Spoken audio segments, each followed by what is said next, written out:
అంటే వాళ్ళ సాహిత్యం ఏంది, వాళ్ళ కథ దానిలో ఎంత అడ్డమైన పాఠభయాలు ఉన్నది.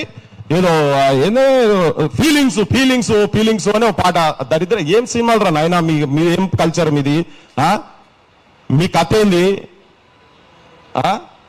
చెత్త కల్చరు, మీ బ్రాటప్ ఏంది అసలు నాకు అర్థం కాదు. ఎటువంటి అంటే ఈయన అటువంటి వాళ్ళ దగ్గరనే ఉండి వచ్చింది కాబట్టి, ఆ సినిమా కల్చర్లో ఉండి వచ్చింది కాబట్టి, ఏ సినిమా కల్చర్ ను మనం కాదనుకున్నామో, ఏ సినిమా కల్చర్ లో మన భాషను మొత్తం కమెడియన్లకు, గుండాలకు, రౌడీలకు పెట్టినరో అది కాకుండా చేయరా నాయన అని మనం తెలంగాణ తీసుకొచ్చుకున్న తర్వాత కూడా ఇంకా వాళ్ళే అరే సిగ్గెట్లా లేదు ఆయనకి, వాళ్ళని పక్కకు పెట్టుకొని నువ్వేందో వాడు వచ్చాట ఏదో పసపస ఏంది డైలాగ్ ఏదో కొట్టిండు కాబట్టి నరకుడు గురించి రప్పరప్పాట ఏందో అని రప్పరప్ప ఏందో ఈ కథ ఏందో నాకు అది అర్థమే కాలే. ఆ వేదికనే అసలు అంతా వెకిలి చేష్టలు, వెకిలి నవ్వులు, వెకిలి పాటలు చిల్లరగా అందులో జమాత్ అయిపోయింది. అది మొత్తం అవహేళన తెలంగాణ సంస్కృతిని.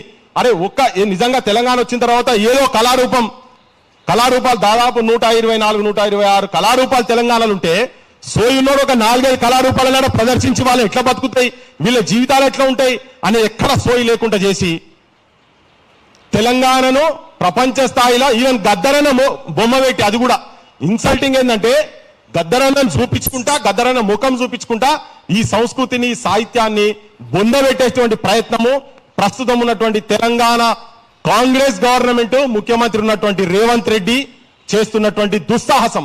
దీన్ని ఆపాల్సిన అవసరం ఉన్నది.